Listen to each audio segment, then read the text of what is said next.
Mesdames et messieurs, en vos titres et qualités, soyez les bienvenus. C'est un honneur et un plaisir de vous accueillir au Parlement européen. Cette maison est celle de la démocratie européenne, elle est donc la vôtre. Vous y êtes chez vous. Je suis particulièrement touché que les autorités de l'Université libre de Bruxelles m'aient sollicité pour vous accueillir aujourd'hui. Alors que mes convictions religieuses et l'attachement qui me lie à mon alma mater, l'Université catholique de Louvain, sont connus. C'est pourtant sans hésitation que j'ai saisi cette invitation à la rencontre. En ce moment où la liberté académique est remise en cause et où l'éclairage qu'apportent les sciences, y compris les cris d'alarme qu'elles nous lancent, sont trop souvent ignorés, je suis heureux de vous accueillir ici au cœur d'une des institutions où se joue l'avenir des Européens. Lancé après 2 conflits mondiaux qui ont profondément meurtri notre continent, le projet européen demeure d'une importance vitale pour nous tous. Cette première tentative d'une démocratie transnationale repose sur une double conviction. Seul le dialogue et la négociation nous permettront de vivre ensemble pacifiquement. Et s'ils n'agissent pas ensemble, les Européens seront incapables de faire face aux défis environnementaux, sociaux, démocratiques, mais aussi géopolitiques de notre temps. Pour résumer, il ne s'agit plus seulement de garantir la paix, mais aussi de reconquérir notre souveraineté collective. Ce projet est pourtant remis en cause de manière directe et brutale par les insurrections nationales populistes. Il est aussi par de trop nombreux représentants de familles politiques traditionnelles qui, peu à peu, adoptent les postures, le langage et les politiques des nationaux populistes. Viktor Orban, avec qui nous débattions en plénière cette semaine, en est l'exemple le plus extrême. Mais ne nous y trompons pas. Il n'est pas seul à être tenté par cette dérive dans sa famille politique et au dehors. Plus nombreux encore sont ceux qui, par leurs choix politiques, sur des questions aussi diverses que la fiscalité, la politique sociale ou les migrations, affirment implicitement préférer le chacun pour soi à l'agir ensemble. Mais comment en sommes-nous arrivés là? Pourquoi un nombre croissant de nos concitoyens sont-ils devenus sceptiques, indifférents, voire ouvertement hostiles à l'Union européenne, alors que sa nécessité n'est jamais apparue aussi brûlante? L'hypothèse qui me semble la plus plausible est celle-ci. Depuis une trentaine d'années, l'Union semble graduellement devenue le véhicule de l'adaptation forcée de nos pays à la mondialisation néolibérale. Une mondialisation qui a servi la nature et les humains, c'est-à-dire la vie même, à la seule logique du profit à court terme de quelques-uns. Et c'est là que j'en arrive au cœur du message que je veux, comme responsable politique, adresser à vous tous, représentants éminents et membres de la communauté académique. Pendant des siècles, les églises chrétiennes ont fourni aux détenteurs du pouvoir politique et économique la justification morale de leur pouvoir. Aujourd'hui, elles ont été remplacées par une autre église, servie par un autre clergé et armée d'autres dogmes. Selon elles, les êtres humains seraient mus par la seule maximisation de leur fonction d'utilité, c'est-à-dire de leur avantage personnel. Dans cette fonction n'entrerait en compte que ce qui a un prix, le reste étant par définition sans valeur. Pour faire ses choix, chaque être humain aurait accès à toute l'information et il serait capable d'évaluer tous les futurs possibles et affecter à chacun d'entre eux une valeur. Ensuite, la mise en concurrence libre et non faussée de tous avec chacun sur le marché produirait évidemment l'optimum pour chacun des participants, la société n'existant que comme somme des individus. Le marché serait naturellement efficient car totalement transparent et mu par la seule mécanique de l'offre et de la demande qui toujours, comme vous le savez, s'équilibre. Une belle mécanique qui ne pourrait qu'être perturbée par l'action de l'État car celui-ci, à la différence des individus, allez savoir pourquoi, serait incapable de faire des choix rationnels. Dans ce monde, la monnaie serait neutre, simple lubrifiant des échanges, ce qui permet évidemment d'ignorer la finance. De son côté, la nature serait une source illimitée de ressources et une poubelle de taille également illimitée. Les lois de la nature pourraient être ignorées par la grâce miraculeuse du paramètre progrès technologique et les limites de la nature traitées par la simple affectation d'un prix à chaque ressource. Enfin, la complexité du monde pourrait être réduite à un modèle dans lequel tous les individus se fondraient dans l'acteur économique représentatif et rationnel. Un modèle duquel, évidemment, tout élément perturbateur aurait été par construction éliminé. Selon ce modèle d'équilibre général, toute déviation ramène automatiquement à l'équilibre. Les crises financières sont impossibles. La théorie économique en serait même arrivée à découvrir, paraît-il, les lois déterministes selon lesquelles nos sociétés fonctionnent, à l'instar de celles de la physique qui régissent la nature. Vous aurez reconnu, mesdames et messieurs, les éléments principaux de la théorie économique néoclassique, enseignée dans l'immense majorité des facultés de sciences économiques, des écoles de commerce, mais aussi dans tous les cours d'économie de base enseignés aux non-spécialistes. C'est cette théorie qui fournit le soubassement, j'ose le dire, pseudo-scientifique, à l'idéologie néolibérale. Pseudo-scientifique parce que la réalité la dément presque en tout point. Non, les êtres humains ne sont pas mus par leur seul intérêt et pour eux, bien des choses ont de la valeur qui, justement, n'ont pas de prix. Non, il n'est possible à aucun d'être humain de calculer tous les futurs possibles et de leur affecter une préférence. Le futur a ceci de particulier qu'il nous surprend toujours. Non, les marchés ne sont pas naturellement efficients, car jamais totalement transparents et la concurrence n'y est jamais totalement libre et non faussée. Non, les pouvoirs publics ne sont pas inévitablement nuisibles à l'optimum. Non, bien sûr, la monnaie n'est pas neutre. Et oui, la finance joue un rôle absolument crucial dans le fonctionnement ou le dysfonctionnement de l'économie. Non, la nature n'est pas sans limite et ses lois ne peuvent être ignorées. La technologie ne peut pas tout. Non, les modèles économétriques classiques ne sont pas capables de refléter l'économie telle qu'elle fonctionne réellement. Mais qu'à cela ne tienne, la théorie néoclassique ne se veut pas explicative, mais performative. Il ne s'agit en effet pas pour elle de décrire et de comprendre nos sociétés, mais de leur prescrire la seule manière de fonctionner. C'est elle qui justifie les fameuses réformes de structure imposées en Europe depuis des décennies, réduction du rôle des pouvoirs publics et des mécanismes de solidarité, flexibilisation du marché du travail, réduction de la fiscalité, en particulier pour les détenteurs de capitaux et les entreprises, dérégulation des marchés, traité de libre-échange visant à mettre en concurrence les systèmes réglementaires, fiscaux et sociaux, de manière à réaliser enfin l'avènement du grand marché mondial. Et si toutes ces réformes ne donnent pas encore le paradis sur Terre, ce n'est pas parce qu'elles seraient erronées, mais parce qu'on ne serait pas allé assez loin dans leur mise en œuvre. J'en appelle à vous tous, responsables académiques, à vous saisir de cet enjeu majeur.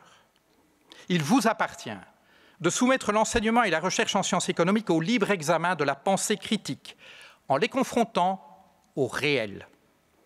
Les Lumières n'ont pas libéré nos sociétés de la chape de l'argument d'autorité brandi pendant des siècles par les Églises pour qu'elles se soumettent aujourd'hui à celui de la théorie économique néoclassique. Il est temps de rendre sa noblesse à la science économique, une science humaine. Pour cela, nous avons besoin de rendre toute sa diversité à la recherche et à l'enseignement pour qu'enfin nous sortions de cette pensée unique. Une pensée unique dont l'ultime rejeton sont les insurrections nationales populistes qui pourraient bien, si nous n'y prenons pas garde, emporter nos démocraties. Je vous remercie.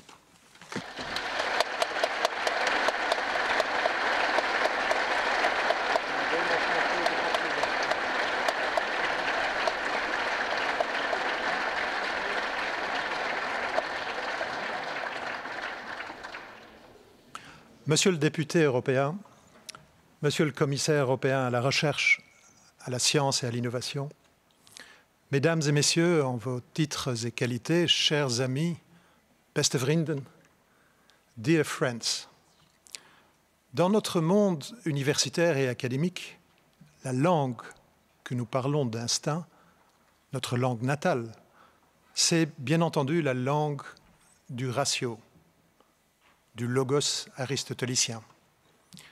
Je me permettrai, dans ma brève allocution ce soir, de commencer par faire une petite entorse à ce principe et vous partager de façon très sincère 3 sentiments qui m'habitent aujourd'hui, ce soir, qui j'espère nous habitent ce soir.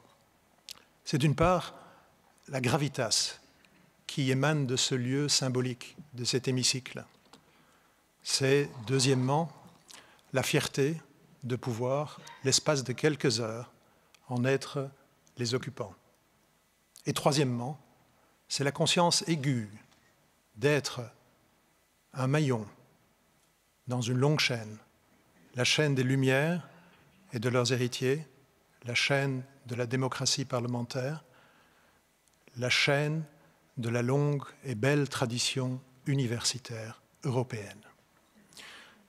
Je vais axer mes propos ce soir autour de notre avenir comme institution, autour d'une vaste réflexion que nous avons entamée il y a de longs mois sur notre avenir, nos aspirations, notre volonté de ne pas subir, mais d'agir. De cette réflexion sortent priorités et thématiques, émergent priorités et thématiques. Ce soir, je ne vous parlerai pas de ces éléments-là. Nous réservons leur primeur à nos organes de pilotage et de gouvernance. Je voudrais aller peut-être à la symétrie du futur. Je voudrais nous ancrer à nouveau dans notre passé, dans ce que nous sommes, dans les principes premiers, dans le socle d'idées, dans l'armature intellectuelle qui, bien appliquée, produira les bonnes priorités. Je commencerai par une idée, une conviction qui, pour beaucoup d'entre vous, coule de source. Je pense néanmoins qu'elle mérite d'être dite, d'être redite, d'être méditée. En tout cas, moi qui suis encore relativement nouveau dans ce monde universitaire, j'en suis imprégné. L'université est un pivot pour le progrès et l'innovation de nos sociétés, de l'Europe. L'université s'appuie sur 4 forces, sur 4 piliers puissants. Il y a concentration maximale de connaissances, connaissances diverses, connaissances profondes, connaissances foisonnantes, connaissances reliées, constamment renouvelées. Il y a concentration maximale de talents, de vie, de volonté en éclosion, de milliers d'étudiants, de chercheurs, de doctorants. Il y a la légitimité de l'université dans la démarche scientifique, et légitimité va aussi avec responsabilité. Et puis, quatrièmement, l'université de façon naturelle est reliée à l'ensemble de la société, au monde économique, au monde social, au monde culturel. Il n'y a pas une partie de la société qui ne soit pas en contact quotidien avec l'université. Je pense qu'il n'y a pas d'autres institutions dans notre monde qui sont aussi capables de contribuer à la transformation de nos sociétés, tant intellectuelles que dans la réalité des choses. Ce que je vous dis là, bien sûr, est valable pour toutes nos institutions universitaires. Et c'est un grand honneur pour nous, d'ailleurs, d'accueillir aujourd'hui tant de représentants d'éminentes institutions académiques, tant en Belgique que dans d'autres pays d'Europe. J'aimerais néanmoins aller un peu plus profondément, vous parler de nous, de ce qui est notre âme, ou du moins notre essence, ce que les presque 2 siècles de notre existence nous ont apporté, notre signature. La première chose qui vient à l'esprit, bien entendu, c'est le libre examen que nous incarnons, que nous défendons avec force et vigueur. Il serait évidemment présomptueux de penser que nous avons le monopole sur le libre examen. Et c'est tant mieux que ce ne soit pas le cas.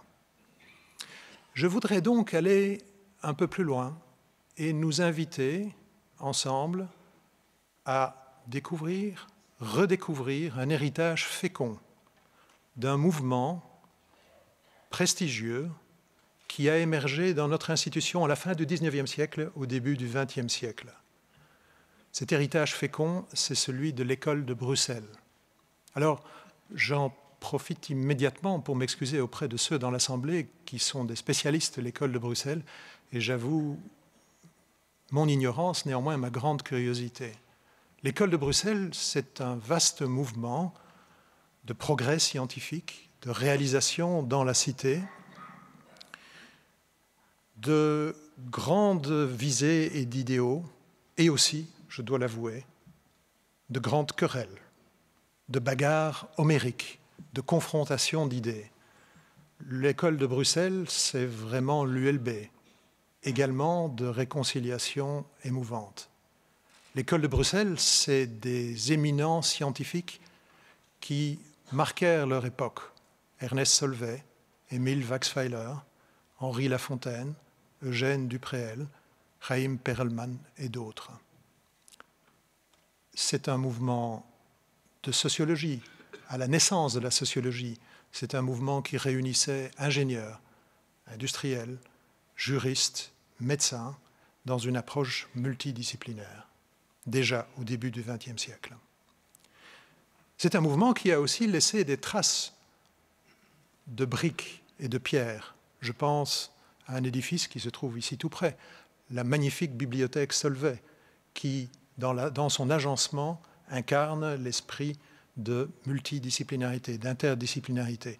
Je pense aussi au bâtiment S de sociologie du Soll-Bosch, qui n'est peut-être pas magnifique, mais qui est néanmoins imposant. Le corpus idéologique, le corpus d'idées de l'école de Bruxelles peut se résumer en 4 grands principes qui, je pense, sont encore d'une acuité extraordinaire. Tout d'abord, le refus de voir une opposition entre la théorie et la pratique. L'école de Bruxelles, au début du XXe siècle, défendait déjà l'éducation active, la pédagogie active, défendait déjà l'utilisation d'enquêtes scientifiques au service du progrès social. Deuxième principe, la multidisciplinarité, l'interdisciplinarité, c'est la collaboration extraordinaire dans l'ingénierie sociale d'experts venus de différents horizons.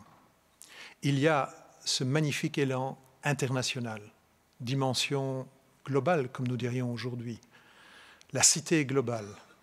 Il y a, au début de ce XXe siècle, les représentants de l'école de Bruxelles qui sont à la pointe, avant la Première Guerre mondiale et après la Première Guerre mondiale, du combat pour la collaboration internationale et pour la paix. Je pense, en 1913, au prix Nobel de la paix décerné à Henri Lafontaine. Et puis, 4e principe, c'est le pluralisme. Pluralisme par le débat contradictoire, par l'affrontement permanent d'idées, le débat au travers d'un discours de cohérence intellectuelle, de capacité à opposer idées dans le respect de l'autre, la capacité à apporter des preuves qui, en science, est soumise au jugement de la communauté des savants, qui, en droit, est soumise à l'appréciation des juges. Le débat se trouve à l'horizon d'une prise de décision et d'une action qui en résulte. Je pense, mesdames et messieurs, que l'école de Bruxelles, les principes qui ont émergé de cette école sont aujourd'hui profondément importants et pertinents pour notre époque. Je me permettrai, à titre personnel, de rajouter un 5e principe. Et je dois dire que je sors là, je pense, un peu des bornes de l'école de Bruxelles. Néanmoins, je pense qu'il est important de se dire qu'en 5e principe, il y a la liberté. Bien sûr, la liberté qui nous est chère. Mais liberté doit être accolée à la responsabilité. Je pense que chacun d'entre nous doit avoir la conscience et la volonté qu'au-delà de sa personne, au-delà de sa recherche ou de son enseignement, au-delà de son service ou de la faculté, il y a quelque chose de plus grand auquel nous pouvons contribuer. Je me permets, à cet effet-là, de citer Eugène Dupréel lui-même. Je cite « Plusieurs individus qui communiquent entre eux et s'entendent à propos de leurs activités respectives comme de leur action commune, et particulièrement à propos de leur action sur les choses. Voilà le phénomène complet, non encore appauvri ou abstrait par un préjugé ou par une convention. » Quand, dans une organisation, on parle d'un avenir que l'on veut construire, il est d'usage d'utiliser des expressions comme « moment de vérité », « moment d'inflexion »,« croisée des chemins »,« moment charnière ». Je crois que ces concepts s'appliquent aussi à nous comme université. Néanmoins, ce soir, j'ai souhaité plutôt nous relier à des principes premiers qui ont émergé dans notre histoire, qui peuvent aujourd'hui encore nous nourrir et nous guider pour développer, in fine, les bonnes priorités, les bonnes thématiques. L'école de Bruxelles, la complémentarité entre la théorie et la pratique, l'interdisciplinarité, la cité globale, le débat d'idées, le débat contradictoire et, je me permets, liberté et responsabilité. Mesdames et messieurs, en clôture, je souhaite peut-être rapidement partager avec vous quelques lignes de Theodore Roosevelt. Ce sont quelques lignes, je pense qu'elles méritent d'être écoutées. Je me permets de vous les lire en anglais.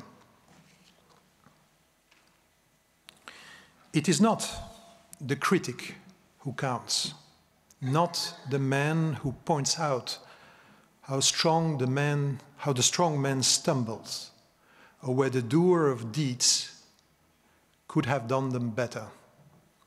The credit belongs to the man who is actually in the arena, whose face is marred by dust and sweat and blood, who strives valiantly, who errs and comes short again and again, because there is no effort without error and shortcomings, but who does actually strive to do the deed, who knows the great enthusiasm, the great devotion, who spends himself in a worthy cause, who at the best knows in the end the triumph of high achievement, and who at the worst, if he fails, at least he fails while daring greatly, so that this place shall never be with those cold and timid souls who know neither victory nor defeat.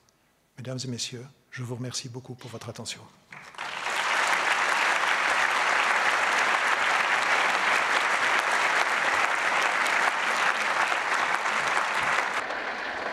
Mesdames et messieurs, chaque année, lors de la séance solennelle de rentrée académique, un représentant des différents corps de l'université peut s'exprimer un court instant. Pour la plupart, ils dénoncent des choix politiques qui les impliquent et qu'ils désapprouvent et leurs conditions, disons, améliorables de travail ou d'études. Chaque année, les représentants du corps scientifique alertent et mettent en garde sur leur statut précaire et sans grande perspective, sur le manque de soutien et de reconnaissance quant au travail considérable et charnière qu'ils remplissent pour l'institution. En effet, si les scientifiques de notre université sont avant tout des chercheurs, beaucoup sont en plus enseignants, mais aussi encadrants, techniciens, secrétaires et j'en passe, et se voient attribuer des tâches étonnantes et chronophages qui les pénalisent sur le plan de la recherche, seul plan actuellement valorisable dans une carrière académique. Chaque année, pourtant, on ne peut que constater et déplorer que nos situations ne se soient pas améliorées, voire se soient dégradées, et que notre avenir se soit encore précarisé. Si ce discours-là est vain, peut-être parce que le recteur élu par une minorité n'en tient pas compte, j'en essaierai un autre. Bien que vous l'aurez remarqué, je me suis permis de rappeler quelques fondamentaux. Je souhaiterais pour cette rentrée, à l'heure où les discussions sur ULB Cap 2030 se concrétisent et se concluent, profiter de ce de plus en plus court instant pour me pencher avec vous sur le rôle moteur que l'université peut ou devrait jouer dans la société. L'ULB, 20e commune bruxelloise, le second plus gros employeur de la région, 35 000 membres, une université forte, indépendante, riche de son histoire, de son savoir et de ses étudiantes et étudiants. Une université hors du commun, mais pourtant par certains aspects inlassablement banale. Une université, ce devrait être un laboratoire, le lieu où on expérimente, où on essaye, où on recommence, où on construit, où on avance, pour ensuite inciter le changement dans d'autres secteurs sociétaux. C'est le lieu où les solutions aux grands défis actuels peuvent être imaginées, mais aussi testées. Malheureusement, et comme souvent, des impératifs financiers ou un manque de volonté nous contraignent à laisser de côté certaines de nos convictions pour user d'outils d'un système qu'on ne souhaite plus. Ranking privé, compétition dans la recherche et dans l'enseignement, examen d'entrée, précarisation du personnel, privatisation de la science, ce sont autant de symptômes de la fuite en avant vers un modèle néolibéral de la science et de nos universités. Malgré tout, des convictions, nous en avons. Je nous félicite par exemple d'ambitionner d'être leader dans l'investissement raisonné, notamment décarboné.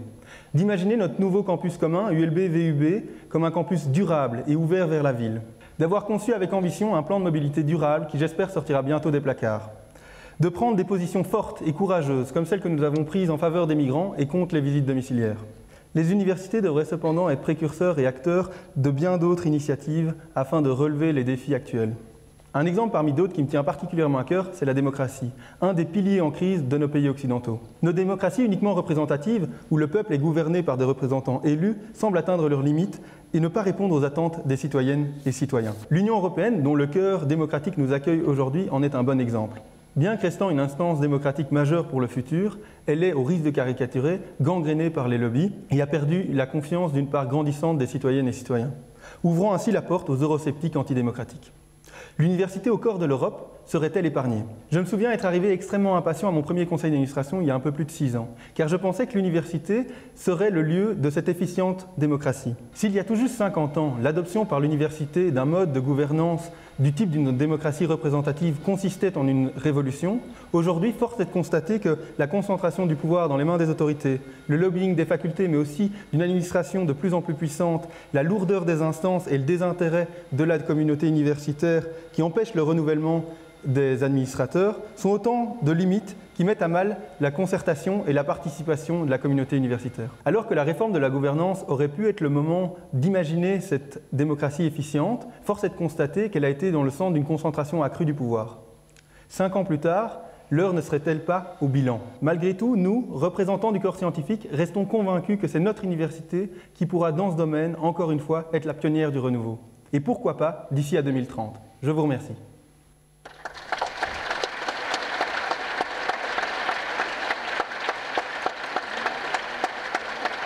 Mesdames et messieurs, en vos titres et qualités, chers collègues, à l'aube de notre 185e rentrée académique, faisons un retour sur l'année 2017-2018 qui a vu l'émergence de nombreux dossiers concernant les différents personnels de l'ULB.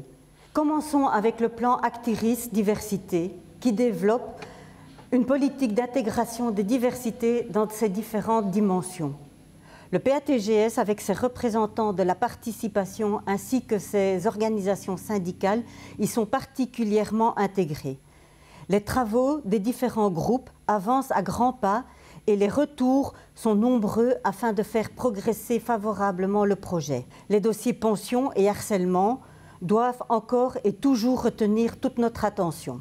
Le dossier promotion, dossier qui de tout temps fâche. Celui-ci, pour le moment, est au point mort, sauf pour un vague essai d'un nouveau formulaire d'évaluation qui n'engendre que peu d'enthousiasme. Nous en sommes toujours au système. Vous méritez une promotion, mais pour des raisons budgétaires, nous ne pouvons vous l'accorder. Une suggestion à l'attention de nos autorités, déjà soumise au conseil d'administration, que les moyens dégagés par le tax shift soient affectés au PATGS pour les promotions et les conditions de travail. Une évaluation de son impact financier nous a été promise pour la fin de l'année. Nous l'attendons de pied ferme. Je souhaite aussi attirer votre attention sur la réputation extérieure faite à notre personnel ATGS, souvent de manière négative et à tort. Une grande majorité de ce personnel prouve chaque jour son attachement à notre alma mater, tant du point de vue intérieur qu'extérieur de notre institution. À titre d'exemple, j'en veux pour preuve M. René De Wilde, qui travaille au département des infrastructures à l'atelier menuiserie. Il s'occupe de création et de restauration de meubles dans les locaux universitaires. Sa qualité de travail et son enthousiasme font la fierté de ceux qui utilisent son expertise. De plus, un vent favorable m'a soufflé qu'une exposition de son travail est en cours de pourparlers.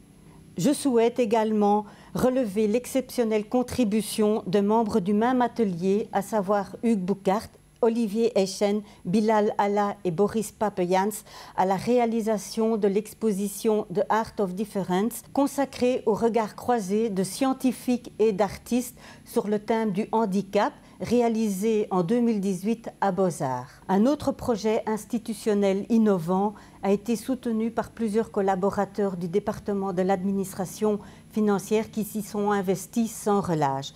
Cela concerne l'implication et l'engagement de l'ULB dans les écoles secondaires plurielles, Careveltes et maritimes. Cette liste n'est pas exhaustive. Monsieur le directeur général, cher Michel, pour votre dernière année au sein de notre université, nous attendons toujours beaucoup de vous. Nous serons toujours présents pour toute nouvelle entame de dialogue dans le respect de chacun. Un vœu pieux, nous souhaitons une implication au premier niveau du PATGS dans tous les projets qui vont les impacter à brève et moyenne échéance. Et ceci afin d'éviter d'une part tout problème ultérieur dans leur mise en œuvre et d'autre part la démotivation et le stress engendrés par des décisions incomprises et non concertées. Au nom des représentants du personnel administratif, technique, de gestion et spécialisé à l'Assemblée plénière, nous vous souhaitons une excellente rentrée académique.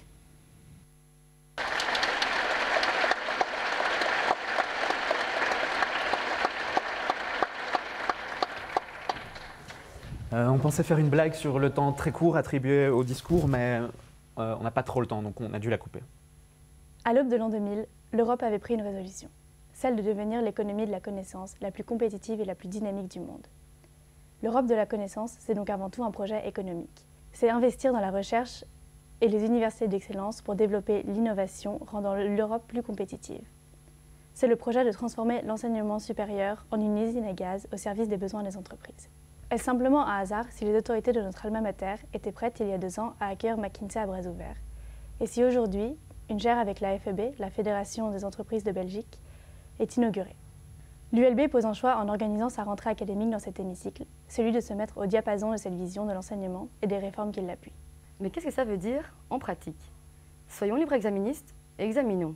C'est vrai, l'université offre des opportunités d'ouverture vers l'autre et vers ailleurs, telles que l'Erasmus. Un programme qui n'est pas seulement une ligne sur un CV, mais une expérience de vie enrichissante. L'ULB permet aussi aux étudiants de s'engager de manière culturelle, associative et politique. Et on espère que ça va durer. Cet engagement permet aux étudiants d'ouvrir leur vision d'une part sur le monde extérieur, et ce, tout en gardant le respect de son folklore d'autre part. Mais ce n'est que la partie émergée de l'iceberg. Au Royaume-Uni, tandis que les universités publiques font de juteux contrats avec le privé, elles facturent en moyenne 8 500 € l'année.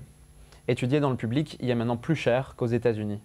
En France, une université peut maintenant empêcher un étudiant de s'inscrire dans certaines filières. Cet énorme pas en arrière pour l'accès à l'enseignement a fait se mobiliser de milliers d'étudiants et d'étudiantes contre une réduction de l'accès aux études. Pendant ce temps, chez nous, le comité des experts extérieurs de l'ARES recommande l'instauration d'une sélection ainsi qu'une augmentation du Minerval. Partout en Europe, les établissements jouent des coudes pour obtenir le titre d'université phare du projet européen. Tout ça, ne l'oublions pas, dans un contexte austéritaire pour l'enseignement dont les moyens sont bien trop faibles. Pour devenir un enseignement d'élite, l'université choisit donc de s'élitiser. La conséquence chez nous des mesures proposées par le comité de l'ARES, par exemple, c'est qu'alors que déjà des milliers de jeunes ne peuvent tout simplement pas se permettre d'étudier, que ce soit à cause de barrières financières ou socioculturelles, nos petits frères et nos petites sœurs risquent de ne plus pouvoir accéder à l'université. L'enseignement n'est pas à vendre, la connaissance n'a pas de prix. Ce n'est pas ce projet que nous voulons, ni celui dont nous avons besoin. Face à une université marchandisée, nous voulons une université engagée. Face à la sélection, nous défendons une université accessible à toutes et à tous. Face à une université au service des entreprises, nous revendiquons une université au service de l'ensemble de la société. Face à un enseignement définancé, nous exigeons plus de moyens. Tout comme les jeunesses anglaises et françaises, nous continuerons à nous mobiliser cette année en Belgique avec le mouvement On veut mieux que ça. Si vous n'en avez pas encore entendu parler, ça ne saurait tarder. Nous avons besoin de notre cap. Un enseignement financé à la hauteur de ses besoins, un enseignement accessible et de qualité. Monsieur Angler, la balle est dans votre camp.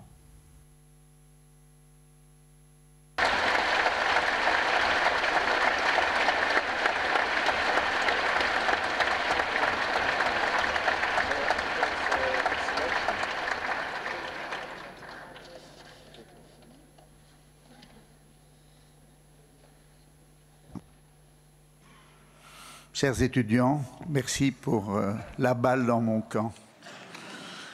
Mesdames et Messieurs les ministres, Excellences, Mesdames et Messieurs les ambassadeurs, Monsieur le Commissaire, cher Monsieur Moedas, Monsieur le Ministre-Président, Monsieur le Ministre d'État, Monsieur le Bourgmestre de Bruxelles, Madame Leschfin, dear colleague rectors from all over the world, chers collègues d'université, directrices et directeurs de hautes écoles des communautés françaises et flamandes de Belgique, mevrouw de rector van onze zusteruniversiteit de VUB, beste Caroline, Mesdames et Messieurs les députés et sénateurs des parlements européens, belges et des entités fédérées, Monsieur le chef de cabinet, Monsieur le secrétaire perpétuel de l'Académie des Arts et Lettres, chers collègues membres de la communauté universitaire, chères étudiantes et chers étudiants, chers amis et amis de l'Université libre de Bruxelles, qui nous faites l'honneur répété de venir assister à notre rentrée académique, j'ai le grand plaisir et le privilège de prendre la parole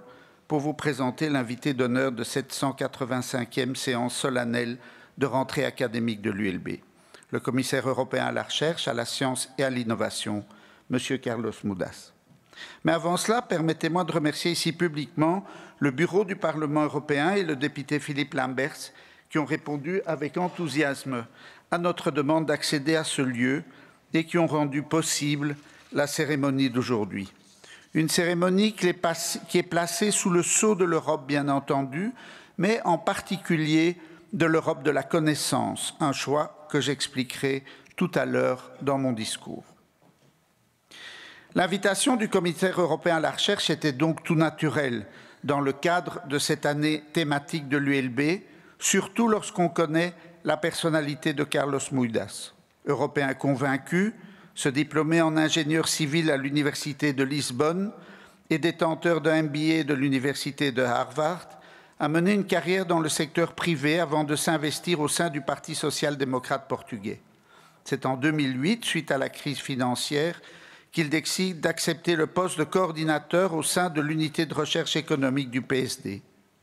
4 ans plus tard, il sera nommé secrétaire d'État dans le gouvernement de José Socrates, puis en 2014, son pays le propose comme commissaire européen et Jean-Claude Juncker lui confie les portefeuilles de la recherche, de l'innovation et de la science. Depuis lors, il œuvre au soutien de la recherche européenne en prônant par exemple l'open access, dont nous avons largement discuté entre recteurs européens ce matin, ou en favorisant l'excellence de la recherche européenne. J'en veux pour preuve son plan S en soutien à l'open access, son projet de Conseil européen à l'innovation, ou encore la proposition de prochain programme cadre européen, heureusement baptisé Horizon Europe, dans lequel il est proposé de doter la recherche européenne d'un budget ambitieux de plus de 100 milliards d'euros pour la période 2021-2027. Je cite, « Individuellement, en tant qu'État membre, nous sommes forts, mais ensemble, notre potentiel de recherche et d'innovation est encore inconnu.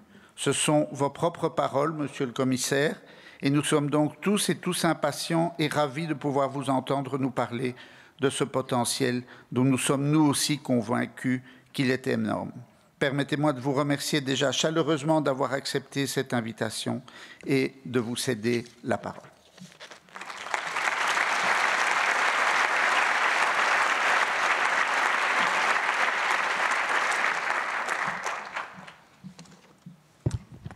Bonsoir, Monsieur le ministre-président de la région de Bruxelles, Monsieur le bourgmestre, Madame la ministre, Monsieur le commissaire Busquin, mon cher ami Philippe, Monsieur le recteur, merci pour votre introduction, Monsieur le président du conseil d'administration, Mesdames, Messieurs, mais surtout les étudiantes et les étudiants. C'est un véritable honneur d'être ici avec vous au Parlement européen, surtout dans cette université si unique. Une université qui a eu des prix Nobel comme Albert Claude, Jules Bordet pour la médecine. On parlait il y a 2 minutes d'Henri de La Fontaine pour la paix, Ilia Pergogini pour la chimie et bien entendu François Englert pour la physique en 2013. Et en tant que commissaire européen à la recherche, à la science et l'innovation, c'est évidemment un privilège de participer au lancement de l'année européenne de la connaissance. C'est d'autant plus symbolique que ça soit l'université libre de Bruxelles, que tout au long de son histoire a témoigné son esprit d'indépendance, de résistance, chaque fois que la démocratie et les droits fondamentaux étaient menacés. C'est d'ailleurs précisément, Monsieur le député, vous le mentionnez aussi, que pendant l'année de 2017, nous, la Commission, nous avons poursuivi en justice le gouvernement hongrois suite à l'adoption de la loi qui restreint l'indépendance des universités étrangères et en particulier aux pressions exercées en vue de la fermeture de l'Université d'Europe centrale. Et le même esprit présidait à la décision, il y a 2 jours, du Parlement européen de cette semaine activer l'article 7 du traité de l'Union européenne. Je sais combien ces questions sont importantes pour vous. On a parlé déjà ici de votre cœur que c'est le libre examen. Un principe que peut-être je voudrais vous le raconter d'une façon différente. Quand on pense au libre examen, on pense à l'argumentation, à ne pas être d'accord avec l'autorité, d'être capable de faire face à l'hiérarchie, de dire ce qu'on pense, de laisser que les autres disent ce qu'ils pensent. Je pense que cela est l'ingrédient fondamental de l'innovation. Sans le libre examen, il n'y a pas d'innovation. Une grande prof d'Harvard me disait toujours que sans diversité et sans conflit, nous n'avons pas d'innovation, nous n'avons pas de science. Et ça, c'est ce que vous représentez. C'est exactement ce principe. Dans une allocution au premier roi des Belges, Léopold Ier, en 1854, votre fondateur affirmait le suivant. Examinez, en dehors de toute autorité politique ou religieuse, les grandes questions qui touchent à l'homme et à la société. Sondez librement les sources du vrai et du bien. Tel est le rôle de notre université, telle est aussi sa raison d'être. Presque 2 siècles se sont écoulés depuis cette phrase, qui reste d'une actualité déroutante. Et chacun de nous ici, présents, avons un commun de vivre une époque d'une certaine façon exceptionnelle. Je pense aux jeunes qui sont ici dans la salle et je voulais vous raconter que peut-être un des moments dans ces 4 ans, pour moi, c'était il y a 2 ans quand le président Obama est venu à Hannover, en Allemagne, et il parlait pour des jeunes comme vous. Il y a un moment, il les a regardés, il a dit « S'il fallait choisir, imaginez que vous pouvez choisir un moment dans l'histoire de l'humanité pour naître. Quel serait ce moment? Parmi tous les moments de l'histoire, il disait « Ce moment serait aujourd'hui. » Et je voudrais penser aujourd'hui avec vous sur ce point. Nous écoutons toujours ce qui se passe de mauvais autour de nous. Nous parlons des crises, mais réfléchissons à ce moment. Et pour ça, je voudrais vous parler d'abord pourquoi je pense que l'époque que vous vivez est tellement exceptionnelle et pourquoi je suis de certaines façons si jaloux de vous, les jeunes qui vont voir des choses exceptionnelles que nous, notre génération, ne verra pas. Après, je voulais vous dire que rien n'est jamais acquis. Et enfin, vous parlez du rôle important qui est le vôtre. Pourquoi vivons-nous une époque si exceptionnelle? Vous connaissez certainement autour de vous, dans tous les pays, des gens qui aiment parler du bon vieux temps. Ce temps révolu où les choses étaient tellement meilleures qu'aujourd'hui. Et c'est vrai que quand on regarde autour de nous, et nous pensons à toutes ces polycrises, nous pensons à la crise financière, nous pensons au terrorisme, à la crise des réfugiés, au Brexit. Mais après, vous les jeunes, pensez 2 minutes, pensez il y a 100 ans. Il y a 100 ans, l'espérance de vie était 30 ans. Aujourd'hui, la moitié de vous vivra au-delà des 100 ans. Il y a 100 ans, 15% de la population mourait de violence, de guerre. Aujourd'hui, entre 6 à 8 personnes par 100 000 habitants. Et même, pensons à notre intelligence comme peuple. Quand on a inventé le test du QI en 1950, la moyenne de ce test était autour de 100. Aujourd'hui, le même test fait par vous a une moyenne de 120. Ça, c'est le monde que nous vivons, et tout cela grâce à une chose, à la connaissance et à la science. La connaissance est celle qui réduit les distances. C'est la connaissance et la science qui ont changé ces 100 ans et qui vous permettent de vivre ce moment exceptionnel. Comme vous le savez, je suis portugais. Mais ce que vous ne savez pas, peut-être, c'est que j'éprouve une véritable fascination pour les explorateurs portugais. Et quand Magellan a fait le tour du monde, il a fallu 3 ans. Aujourd'hui, il vous faut 3 jours. Et plutôt qu'un bateau, il pourrait refaire aujourd'hui ce tour du monde en avion.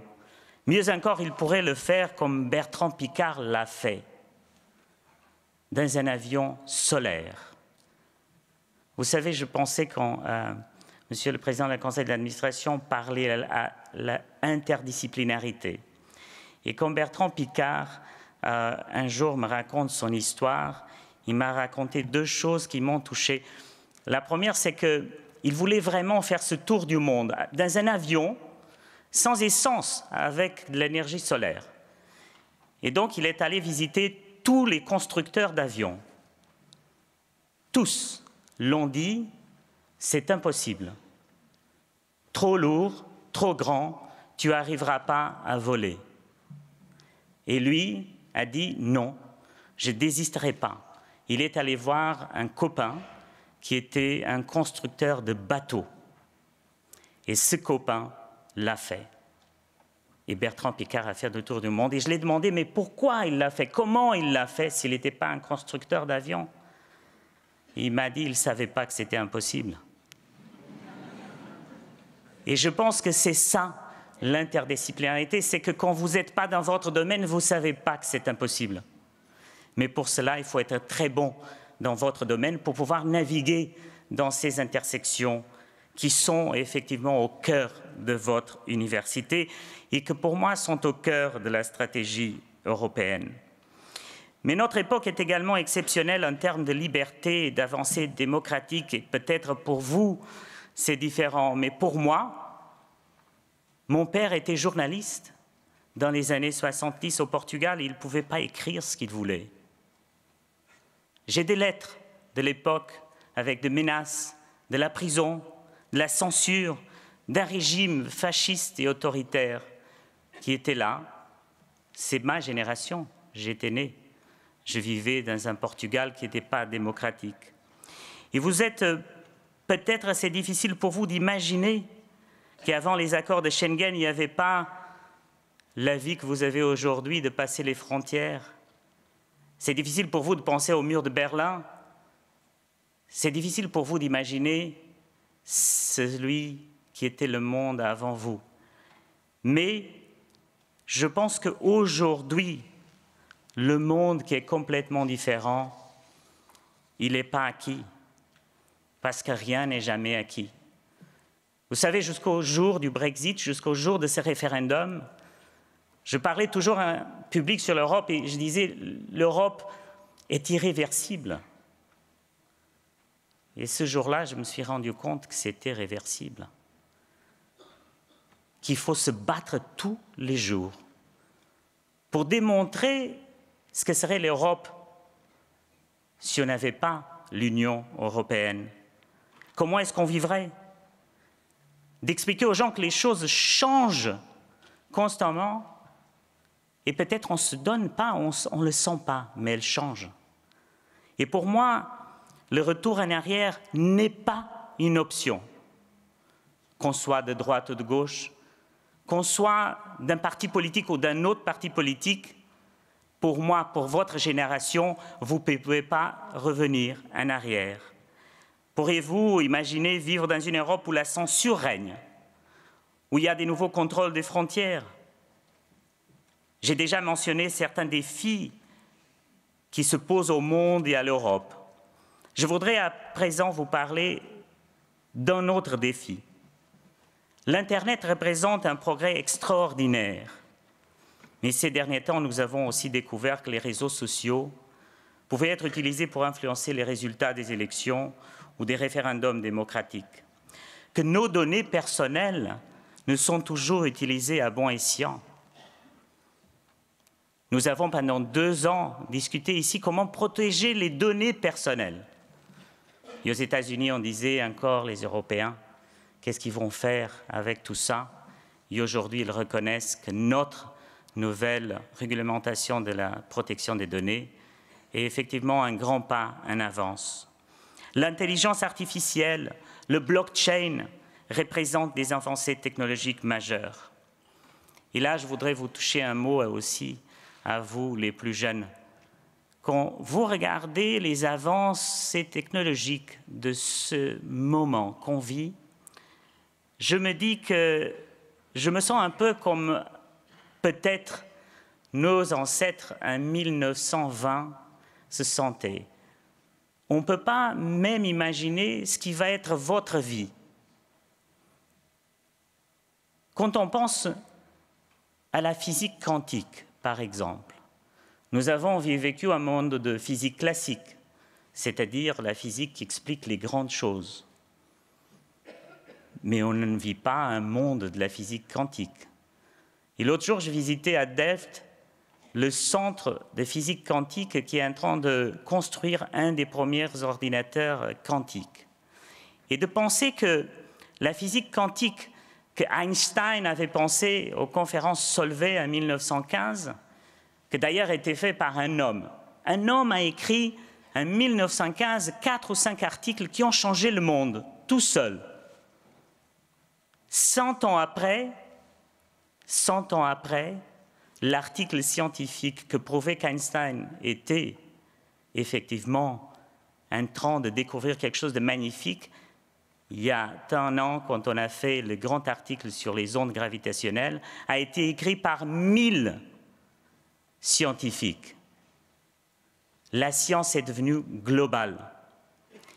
Et quand on va à la physique quantique et on pense ce qu'on est en train de faire pour le futur, qu'on va pouvoir avoir des ordinateurs qui vont être capables de calculer et de résoudre des problèmes qu'aujourd'hui, on ne fait même pas l'idée de comment les résoudre. Aujourd'hui, nous avons des ordinateurs qui peuvent aller très vite, des super ordinateurs. Mais ces super ordinateurs peuvent résoudre des problèmes qui dépendent de la vitesse de la résolution du problème, n'est-ce pas? Dans la physique quantique, une particule peut être en même temps 0 et 1. Einstein il disait comment on peut comprendre ça, qu'une particule peut être en même temps 0 et 1. Si une particule peut être 0 et 1 en même temps, peut résoudre des problèmes qui ne dépendent pas de la vitesse, qui sont des problèmes qu'aujourd'hui on n'arrive pas à résoudre. Et ça sera votre génération. Votre génération va regarder les ordinateurs quantiques et va regarder le passé comme Nous, aujourd'hui, regardons le passé de 1950 ou 1940 et on a dit, mais comment c'était ce monde analogique? Et vous, vous allez dire, mais comment c'était ce monde digital? On vit dans un monde quantique. Et ça, effectivement, c'est extraordinaire pour votre futur. Mais, au même temps que la technologie nous a donné tellement au niveau de notre vie, de la santé, de l'énergie, de tout ça, la technologie nous a séparés de la démocratie. C'est-à-dire que la technologie et la démocratie doivent marcher ensemble, mais aujourd'hui, elles ne marchent pas ensemble. Et c'est là que vous pouvez intervenir, que votre génération aura un rôle. Car vous êtes la génération qui, d'ici quelques années, influencera le marché du monde. Influencera comment le monde va fonctionner. Et à chaque époque, nous avons des défis. Ma génération, par exemple, doit faire face au changement climatique. Les générations précédentes ont dû faire face à des guerres mondiales. Et la génération encore à naître, celle de vos enfants, aura ses propres défis à relever. Et vous, quel est votre défi? Quel est votre défi dans tout ça? C'est ça, le sens de votre vie. Et moi, quand je regarde ma génération, je regarde une génération qui voulait aller à l'université, et après l'université, on voulait trouver un travail. Et après, avoir des enfants. Et si on avait un travail, on était bien. Ce que je trouve que votre génération est beaucoup mieux que la mienne, c'est que vous voulez plus que trouver un travail. Vous voulez vraiment trouver le sens de la vie, vous voulez changer. J'ai regardé la vidéo des jeunes chercheurs, la vidéo des étudiants, et je me suis dit, c'est tellement différent de ma génération. C'est une génération qui veut donner du sens à sa propre vie en changeant le monde. Et je pensais à une histoire que j'aime beaucoup quand le président Kennedy, un jour, il visitait la NASA, il voit un homme qui balayait dans un coin, il lui demande « Monsieur, qu'est-ce que vous faites là ?» Et cet homme répondit à Kennedy « Monsieur le Président, je suis là pour aider à mettre un homme dans la Lune. » Et je pense que cet homme avait compris une chose fondamentale, c'est que nous avons tous un rôle à jouer. Et qu'est-ce qu'on n'a pas fait de bien en Europe? C'est que nous sommes éloignés des citoyens. Et les citoyens ne comprennent pas quel est leur rôle à jouer dans l'Europe.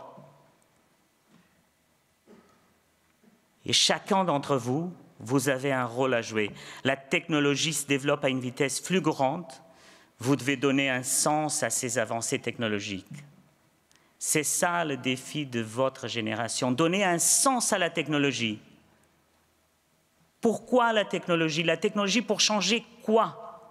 Quand on parle de blockchain, comment on peut utiliser blockchain pour la démocratie? Comment on peut utiliser blockchain pour garantir qu'un dictateur, quand il arrive dans un pays, même s'il veut nationaliser un terrain, il ne peut pas parce que le registre de propriété est dans le blockchain?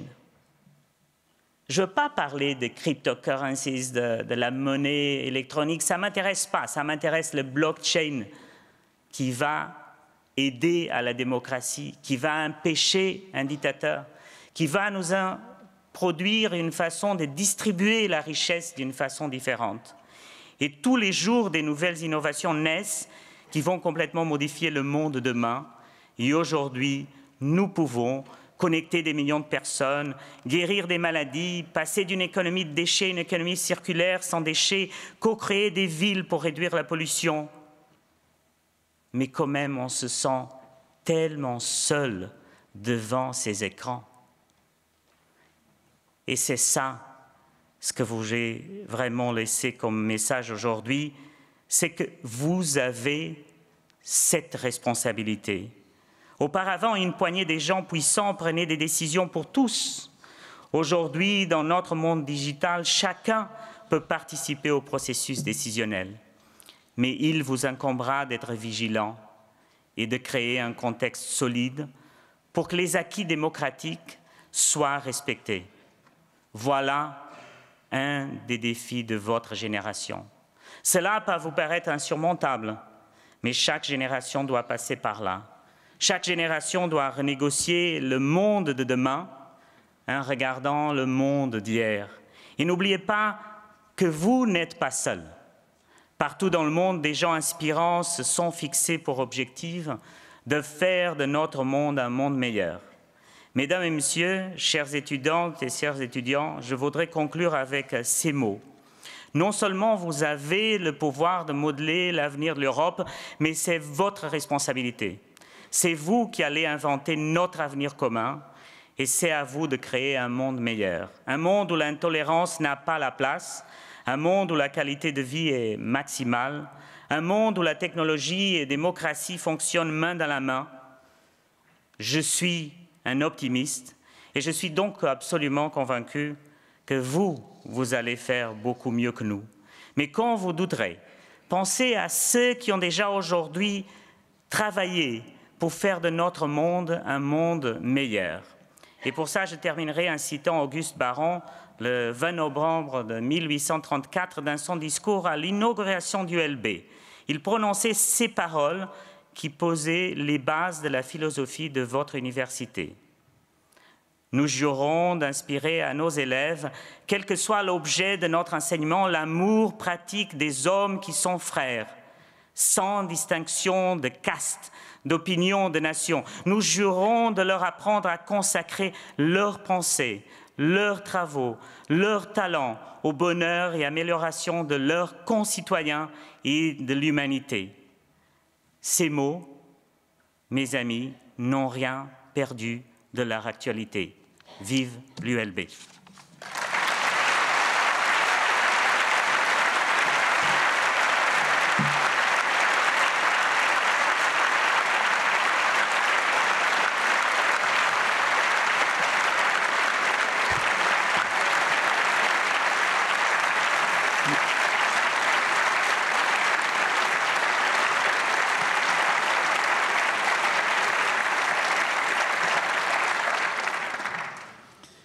Merci beaucoup, Monsieur le Commissaire. Mesdames et Messieurs, c'est avec une émotion certaine que je prends la parole dans cet impressionnant hémicycle du Parlement européen pour cette rentrée académique particulière à plus d'un titre. Cette rentrée académique dans le lieu même du débat européen se veut une manifestation de soutien à un projet européen en crise, à une Europe en crise, un geste d'attachement de l'univers de la connaissance en général et de l'Université libre de Bruxelles en particulier à l'idée européenne, à cette idée de construire une communauté fraternelle à l'issue d'une des guerres les plus atroces que l'humanité ait connues, même si nous savons, et c'est bien normal, que cette idée du plus jamais ça ne peut suffire à donner du souffle au projet européen. L'université comme institution cultive le savoir, produit de la connaissance nouvelle et forme une part importante de la jeunesse. Elle a une mission universaliste, comme son nom l'indique d'ailleurs très bien, qui la rend sensible à un projet large et ambitieux comme peut l'être le projet européen. L'université cultive les liens avec ses alter-ego dans le monde et je me plais à saluer les rectrices et recteurs belges et internationaux que je remercie de l'honneur et de l'amitié qu'ils nous font par leur présence. Celle-ci montre bien que cette vision universaliste est partagée de Rome à Prague, de Chypre à Moscou. Il est bon de rappeler d'ailleurs ici combien les universités britanniques ont été des militants actifs pour le Remain, indiquant clairement que la science et l'éducation d'aujourd'hui nécessitent coopération et émulation qui ne peuvent se développer harmonieusement dans un espace politique étriqué et dans un isolationnisme d'un autre âge. L'Europe géographique, comme berceau de la connaissance contemporaine, est à la fois une réalité historique et une usurpation. Notre construction sans précédent d'un corpus extraordinaire de savoir ancre ses racines dans la Renaissance et l'émergence de ce qui caractérise toujours la connaissance aujourd'hui, et particulièrement la connaissance universitaire, à savoir une combinaison d'observation, d'analyse rationnelle et de démonstration expérimentale, avec cet esprit critique indispensable à ne pas persévérer dans une approche erronée.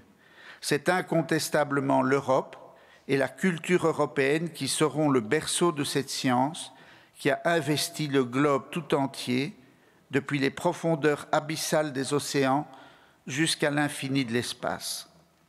Mais il y a dans cette suprématie une forme d'usurpation, puisque ce sont les Européens qui ont, à travers une épopée coloniale sanglante, imposé leur forme de savoir au monde, en détruisant au passage les cultures des autres continents, sinon les peuples eux-mêmes, emportant avec eux autant de savoirs discrédités, sinon perdus.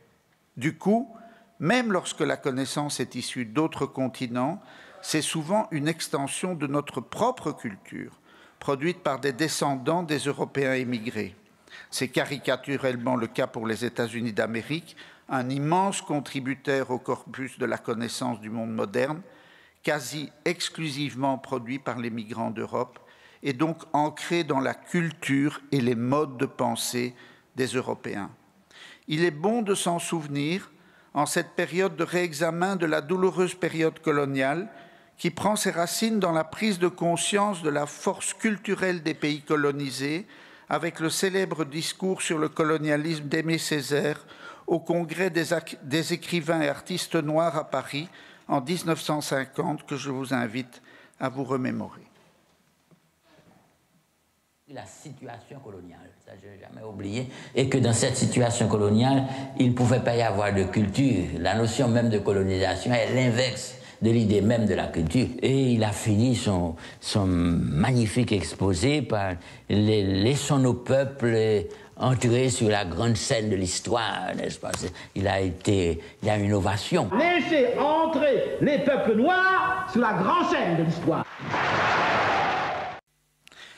C'est au sein de nos universités que nos chercheurs doivent s'efforcer d'étudier, d'analyser les cultures du monde et la question de l'héritage colonial, sans culpabilité collective suspecte, mais sans parti pris chauvin. Car dans le débat sur le déboulonnage des statuts, c'est parfois plutôt effacer le passé que reconnaître et affronter l'histoire dans sa complexité, dans cette violence dont définitivement les hommes ont le triste secret. Mais aujourd'hui, au-delà de l'Europe géographique, c'est l'Europe politique qui porte les plus grands espoirs d'un développement de la science à la hauteur des enjeux globalisés de la planète que les nationalismes étriqués refusent de voir, comme ils refusent de reconnaître que la globalisation économique qu'ils soutiennent ne peut qu'aller de pair avec une globalisation de la circulation des hommes et des idées. Et cette Europe est aujourd'hui face à une crise existentielle dans le plus pur sens du mot, rattrapée par les successions des crises économiques, celle des subprimes à celle des dettes souveraines. Mais il me semble que ce n'est pas la seule cause de la situation actuelle, qui est aussi, et il faudra bien que les partisans de l'Europe le reconnaissent et forcent un réajustement, le résultat de la négligence, sinon du mépris, porté à l'Europe sociale depuis la chute du mur, comme si la disparition de l'Union soviétique avait éteint les causes et les aspirations qui avaient conduit à sa fondation. Les universités, qui portent dans leur appellation même le terme d'universalité, sont souvent de ce fait des soutiens implicites de l'idée européenne, de l'idéal d'une union pacifique rendant la répétition des guerres impossible, comme le déclarait Robert Schuman le 9 mai 1950 lors de la fondation de la CECA. Le champion d'une Europe unie, la France a toujours eu pour objet essentiel de servir la paix. L'Europe n'a pas été faite, nous avons eu la guerre. L'Europe ne se fera pas d'un coup, ni dans une construction d'ensemble. Elle se fera par des réalisations concrètes, créant d'abord une solidarité de fait. Si cet objectif reste éminemment pertinent aujourd'hui, il est insuffisant à convaincre. Et nous devons voir dans l'Union européenne un niveau d'organisation qui nous donne les moyens de contrôler notre propre destin et défendre des valeurs qui nous sont chères. Face aux enjeux planétaires de ce XXIe siècle surpeuplé, rongé par les inégalités sociales grandissantes et la crise écologique, face aux géants économiques que sont la Russie, la Chine ou les États-Unis, mais aussi les GAFA, qui peut douter que la réponse ne peut être au minimum qu'européenne, afin de préserver des valeurs qui nous sont chères, que ce soit la Déclaration universelle des droits de l'homme, la sécurité des personnes et des biens, l'état de droit, l'habeas corpus et la préservation de la protection de la vie privée, ou encore cette protection sociale et tout particulièrement les modèles européens d'assurance santé, exceptionnels et magnifiques en comparaison avec l'ensemble de ce que l'on peut rencontrer sur cette planète. Je citerai également la diversité des langues et des cultures qui sont la richesse de la Belgique comme de l'Europe. Pour pouvoir convaincre, il est essentiel que les universités portent une attention soutenue à leur crédibilité auprès du grand public. Nous devons avoir une attention particulière au dialogue entre les universités et les chercheurs d'une part et les citoyens de l'autre. C'est en effet un enjeu essentiel pour nous, universitaires, que de promouvoir non seulement l'internationalisation de nos institutions, mais aussi leur insertion dans leur écosystème local, de développer une approche que l'on peut résumer par le terme de Civic University. N'oublions pas trop vite, nous, universités, la leçon du Brexit. Un recteur d'une prestigieuse institution britannique me disait récemment combien le peu d'attention des universités anglaises pour les villes et les populations qui les hébergent avait handicapé leur campagne pour le Remain et consacré leur incapacité à convaincre. En ce sens, l'enjeu pour les universités est le même que pour les institutions européennes. Donner sa dimension sociale à notre action pour être reconnu par nos concitoyens comme un des leurs. Pour ce qui est de la connaissance, l'Union européenne est devenue pour nous un acteur essentiel au financement de la recherche et comme un bailleur de fonds est toujours un acteur d'orientation de celle-ci, une structure aux responsabilités majeures. En effet, la place de l'Union dans le soutien et l'orientation de la recherche implique automatiquement qu'elle forge, à travers la sélection des thématiques et des projets qu'elle soutient, le corpus du savoir de demain. L'European Research Council est devenu en 10 ans un acteur majeur de soutien et de structuration du savoir en Europe. On peut rappeler que c'est une initiative du commissaire européen Philippe Busquin, belge, et qui plus est alumni de notre université, qu'on doit le concept de l'espace européen de la recherche. Et avec le directeur général de la recherche de l'époque, Achilleas Mitsos, le soutien à la fondation de l'ERC et à son indépendance scientifique. Il a aussi porté une attention soutenue à la question du genre et à la place des femmes dans la recherche scientifique européenne. Il faut en Europe qu'on développe beaucoup plus la recherche et l'innovation. Si l'Europe veut garder ses valeurs et sa place dans le monde, il faut davantage de femmes dans la recherche. Si nous voulons atteindre les 3% du produit intérieur brut pour la recherche et l'innovation, nous avons besoin en Europe de 700 à 800 000 chercheurs et chercheuses en plus. Nous ne trouverons ce nombre que si la part des femmes dans la recherche augmente. Philippe Busquin est ici dans la salle. Je vous propose de l'applaudir chaleureusement.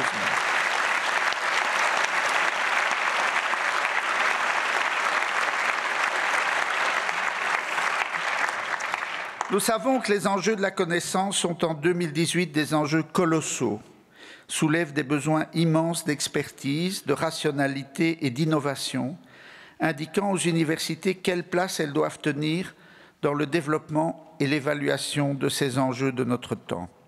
Pour tenir cette place, les étudiantes et les étudiants sont essentiels et le commissaire Moedas vient de le rappeler brillamment.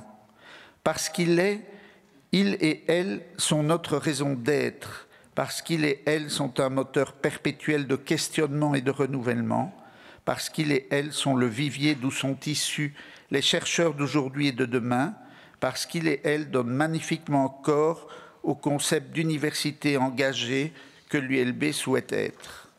Leur engagement et leur révolte sont très différents de ce que nous avons connu il y a 50 ans. Sinon, comment expliquer que 50 ans après mai 68, le tas de pavés négligemment posé par les ouvriers régionaux en face de l'auditoire Janson n'ait été utilisé que pour paver nos nouveaux trottoirs. Mais il ne faudrait pas croire pour autant que la jeunesse d'aujourd'hui est moins critique ou moins engagée. Nous l'avons d'ailleurs nous en avons donné une petite image. Au contraire, je suis surpris chaque jour par la vivacité et la diversité de l'engagement de nos jeunes étudiantes et étudiants. Et je voudrais profiter de ce moment, comme chaque année, à l'occasion de la séance de rentrée académique, pour mettre à l'honneur quelques-uns d'entre eux en leur remettant la médaille de l'université.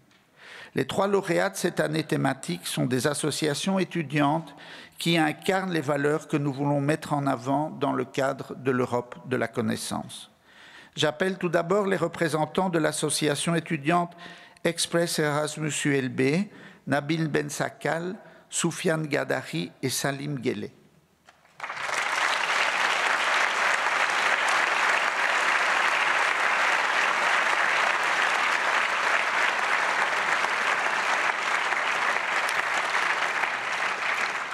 Votre association a pour but d'accueillir les étudiantes et étudiants qui ont choisi de faire leur semestre Erasmus à l'ULB. Vous organisez de nombreuses activités socioculturelles, initiez les rencontres entre étudiants belges et internationaux. Vous avez saisi toute l'importance de la présence et de l'accueil à réserver à nos collègues étudiants et le bénéfice que chaque étudiant de l'ULB ou du dehors peut engranger en rencontrant des homologues venus d'ailleurs et en apprenant leur culture. En tant que symbole vivant de l'auberge espagnole, si sympathique et tant appréciée de nos écrans, nous tenions à vous féliciter aujourd'hui au nom de l'ULB pour cette action au service de l'enrichissement international de tous nos étudiants. Félicitations.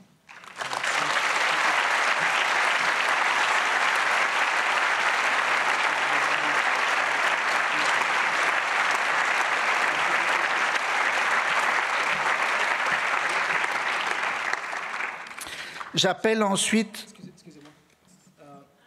C'est un moment un peu exceptionnel. On va faire un petit selfie avec vous. Ah, et voilà. Quelques secondes. Un petit selfie. Tous ensemble, venez.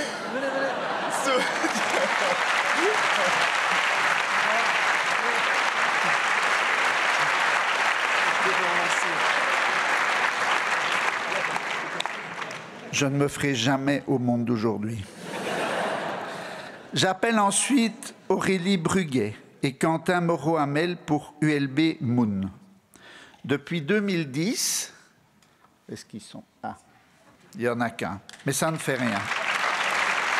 Bienvenue. Depuis 2010, cette association fédère la motivation des étudiantes et des étudiants qui participent aux sessions de simulation d'Assemblée des Nations Unies à New York. Depuis lors, elle rassemble chaque année une vingtaine d'étudiants motivés venant de toutes les facultés et désirés d'enrichir leur parcours d'apprentissage d'une occasion unique de découverte et de partage de connaissances au niveau international. Vous êtes l'heureuse incarnation de cette devise de l'écrivaine Pearl Buck. Les jeunes ne savent pas être prudents, c'est pourquoi ils tentent l'impossible et l'atteignent génération après génération. Félicitations.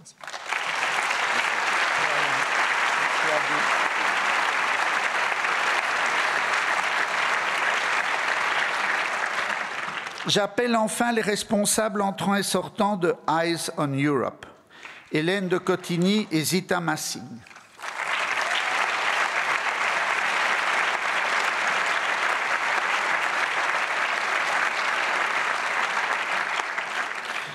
En 2004, des étudiants principalement issus de l'Institut d'études européennes se lançaient un défi, créer un magazine récurrent qui parlerait de l'Europe et qui ne serait géré que par des étudiants.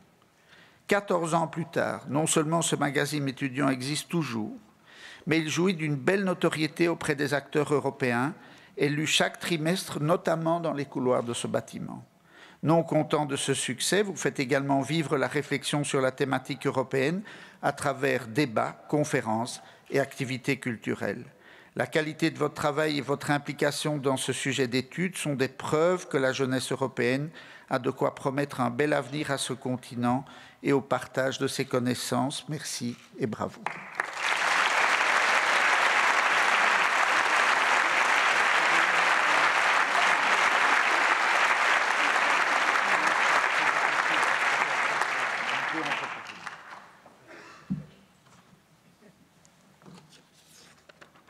Après les étudiants, passons aux chercheurs.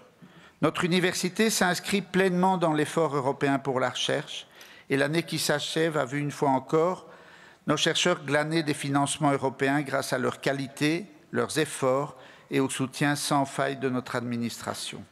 Lors du dernier appel, comme chaque année pratiquement, nos chercheurs ont collecté de nouveaux ERC, mais l'ULB a aussi développé un très convoité Kofunt Marie Skłodowska-Curie qui nous permettra d'accueillir pendant les 5 ans qui viennent 63 chercheurs internationaux dans nos laboratoires et centres de recherche. Les liens de l'ULB avec les institutions européennes sont forts et notre attention pour l'Europe ne faiblit pas depuis la fondation du premier institut d'études européennes il y a 55 ans à l'ULB. Nous vivons donc avec une attention toute particulière le projet de budget ambitieux de la Commission pour le programme de recherche Horizon Europe 2021-2027. Mais il ne faudrait pas oublier pour autant l'importance des efforts belges pour la recherche. Indépendamment du tout récent plan national pour les investissements stratégiques ou du refinancement de l'enseignement supérieur opéré par le gouvernement de la Fédération Wallonie-Bruxelles au cours de la législature qui se termine, nos universités restent handicapées par un sous-financement majeur que les pertes de financement à d'autres niveaux nous ont donné parfois le sentiment qu'on nous prenait d'une main ce qu'on nous donnait de l'autre. Or, l'attractivité de nos universités est un facteur essentiel de qualité de la recherche dans un paysage universitaire de plus en plus compétitif et globalisé. Dans ce contexte, je me dois de mentionner l'inquiétude qui a fait surface parmi nos chercheurs face aux menaces qui pèsent sur les pensions du corps académique, non parce qu'il devrait être une catégorie privilégiée, mais parce qu'à la fois il est victime d'une discrimination évidente, puisque les exigences pour entrer dans le corps académique sont telles qu'il est simplement mathématiquement impossible d'y avoir une carrière complète dans les nouvelles règles proposées par le gouvernement fédéral, mais aussi, et ici le lien à l'année de l'Europe de la connaissance est évident, c'est pour les universités d'une communauté française pas obligatoirement très attractive au niveau des salaires, un nouvel argument permettant d'attirer des talents sur la scène internationale qui pourrait disparaître. Nous avons une volonté forte de nous placer sur l'échiquier européen et international encore mieux demain qu'aujourd'hui. Mais il faut pour ça que les pouvoirs publics nous aident et prennent la mesure du retard accumulé par nos universités en termes de soutien public en regard des investissements massifs qui se passent tout autour de nous. Mesdames et messieurs les responsables politiques, les 6 recteurs des universités belges francophones ont procédé ensemble à une lecture critique du rapport du collège d'experts établi il y a près d'1 an à la demande du conseil d'administration de l'ARES. Ils en ont apprécié l'analyse qui insiste sur le définancement général de l'enseignement supérieur et ce définancement a été particulièrement important pour les universités. Sur les 15 dernières années, la baisse du financement par étudiant a été de près de 20%. Cette diminution rend l'exercice des missions de base de l'université de plus en plus difficile à un moment où la concurrence internationale est de plus en plus forte. Nos 6 universités sont une source majeure de développement pour leur environnement. À l'occasion de cette rentrée académique et à la veille d'une nouvelle législature, les recteurs des 6 universités belges francophones ont convenu de partager ensemble avec vous une demande de refinancement prioritaire pour leur permettre de remplir leur mission dans le futur.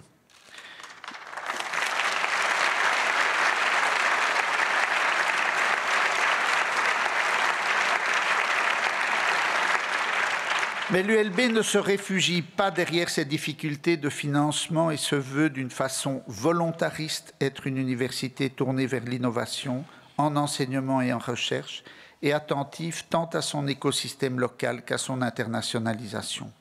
On peut aussi compter sur un groupe de donateurs fidèles que je souhaite chaleureusement remercier aujourd'hui pour leur soutien chaque fois renouvelé. Pour l'ULB, l'année qui s'ouvre sera marquée par de nouvelles avancées essentielles. À Charleroi, avec le développement du campus universitaire de Charleroi-Ville-Haute, l'acquisition du magnifique bâtiment historique Zénobe-Gramme et l'ouverture de nouveaux enseignements de B1 qui commencent cette année en partenariat avec l'UMONS. J'en profite pour remercier le recteur sortant de l'Université de Mons, Calogero Conti, pour notre partenariat respectueux et fertile tout au long de ces 9 longues années de fonction et saluer l'entrée en fonction de son successeur, Philippe Dubois, en émettant le vœu d'encore approfondir nos projets de développement commun. Nous aurons également des avancées à Bruxelles, notre ville-région à nous, l'ULB, où les projets avec onze zusteruniversiteit de VUB, bedankt mevrouw de recteur Beste Caroline, se multiplient chaque jour un peu plus. L'accord historique avec la ville de Bruxelles, officialisé ce lundi par un vote unanime du conseil d'administration de l'université et par le conseil communal de la ville, unit nos forces pour créer un cancéropôle majeur et transformer nos 5 hôpitaux en un vaste hôpital universitaire de 2800 lits. Cet accord marque à la fois notre intérêt pour notre région et ses habitants et en même temps notre volonté d'internationalisation avec l'ambition de créer un hôpital universitaire de taille européenne en étroite collaboration avec nos laboratoires de recherche. Enfin, cette année sera marquée par des avancées en interne puisque c'est l'été prochain que devra atterrir notre plan stratégique 2030 dont le président vous a entretenu. Il avance remarquablement grâce à de très nombreuses contributions de la communauté universitaire et je souhaite vous remercier toutes et tous ici pour cela. L'année sera donc riche et ce n'est pas un hasard si elle a officiellement démarré ce matin par un séminaire des recteurs du réseau UNICA des universités des capitales européennes, un réseau fondé par l'ULB et la VIB il y a 28 ans. Ce séminaire qui portait sur l'open science est un enjeu pour l'Europe et cette question cruciale, je le sais, est au centre des préoccupations du commissaire Moedas. Le monde bouge à vitesse accélérée, l'ULB aussi. Nous lançons un projet hospitalier de grande ampleur et un projet d'université européenne audacieux va voir le jour dans les semaines qui viennent. Le plan stratégique qui va être finalisé cette année nous bousculera dans nos habitudes, permettra de donner un coup d'accélérateur à la modernisation de notre enseignement et accélérera encore un peu plus la transformation digitale de l'université, une innovation déjà bien en marche. Mais être en phase avec son temps ne veut pas dire renoncer à ses valeurs. L'ULB, plus que jamais, se veut une université engagée au cœur de Bruxelles, de la Belgique et de l'Europe. Je vous remercie pour votre attention.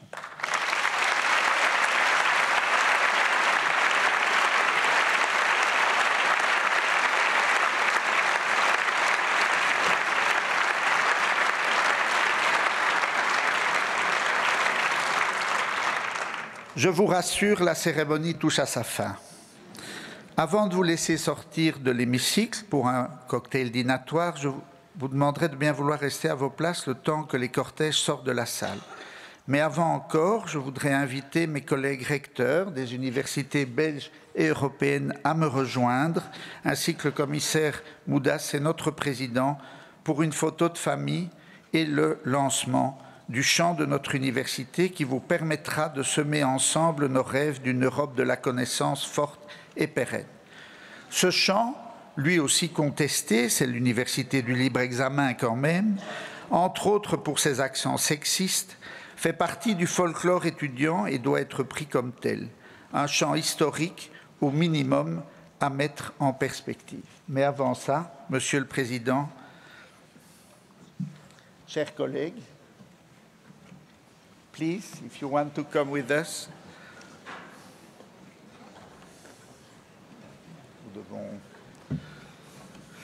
Nous devons ensemble, le Président et moi, déclarer ouverte la 185e année académique de l'ULB. Je vous remercie. Merci.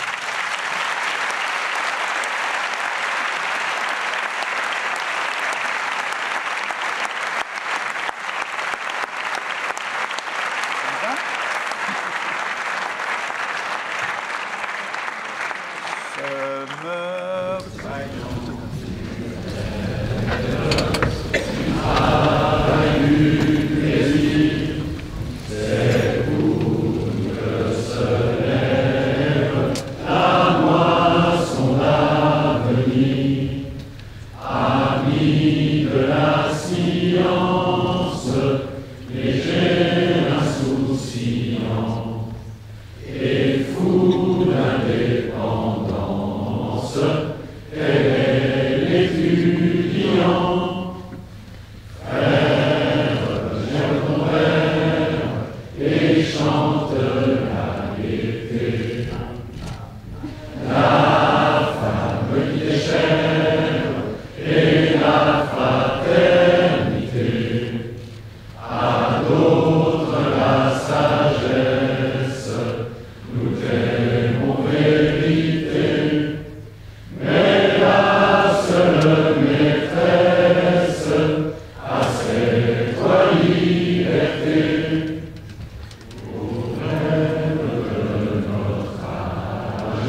chante